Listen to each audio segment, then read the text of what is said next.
Angeles. And I am Aurora Pimejos. We are BA Communication students. And we are here to conduct some interviews to our professors regarding current issues in politics here in the Philippines. So what are you waiting for? Shara Sitin? Hoy! Tara, tara, tara! Good afternoon. We are here at Laguna University and nagkakanda kami ngayon ng interview about sa politics. Please state your name po, sir. I am Arnel Isabida Jr. I am an instructor here in Laguna University. I'm handling PATFIT 1 under the co-ed Physical Education Department. So sir, ito yung tanong po namin sa inyo. Ano po yung current issues na alam niyo po sa politics here in the Philippines?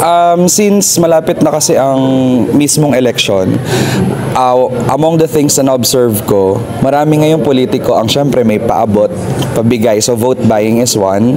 Another thing is, ang daming campaigning, way of campaigning na nalabag sa mismong rules in terms of campaigning.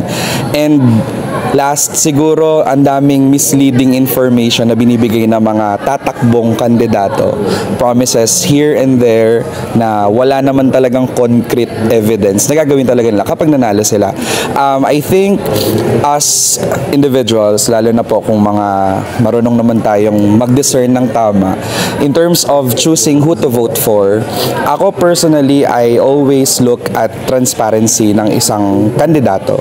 Well, kapag walang maipakitang result, walang maipakitang anything na magiging proof, ika nga resibo sa lahat ng mga bagay na ipinapangako nila, I think we should have the wisdom na hindi iboto yung mga ganong tao.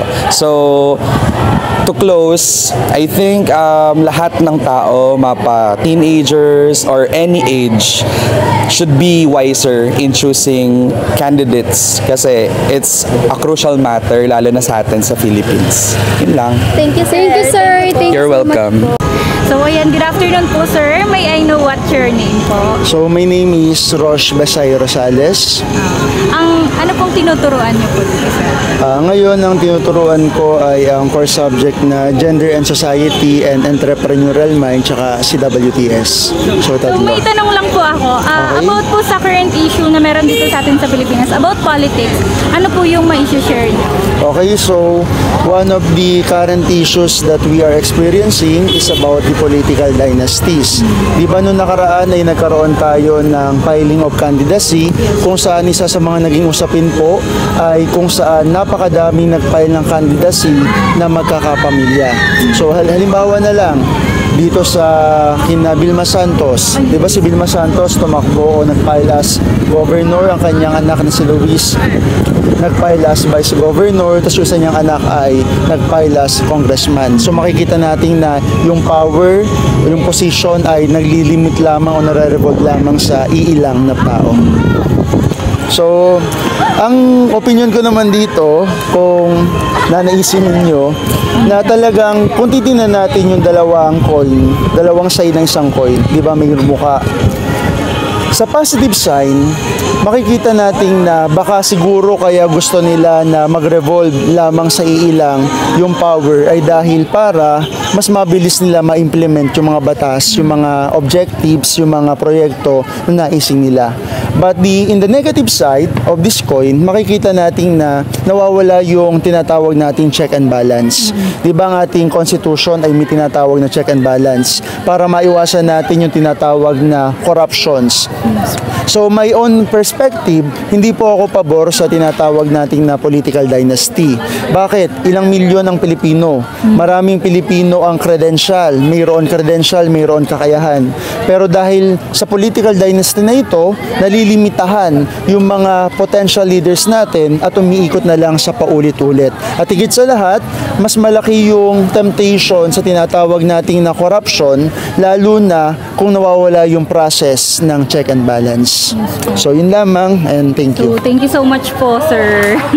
Hello po ma'am, pwede ko po bang malaman kung anong pong pangalan ninyo at ano pong subject ang tinuturuan niyo po? So ako ay professor, ako si Ma'am Chai, professor ng Tourism Management. Ayun. So from CBAA. Yeah. Ano pong basihan niyo po sa pagboto?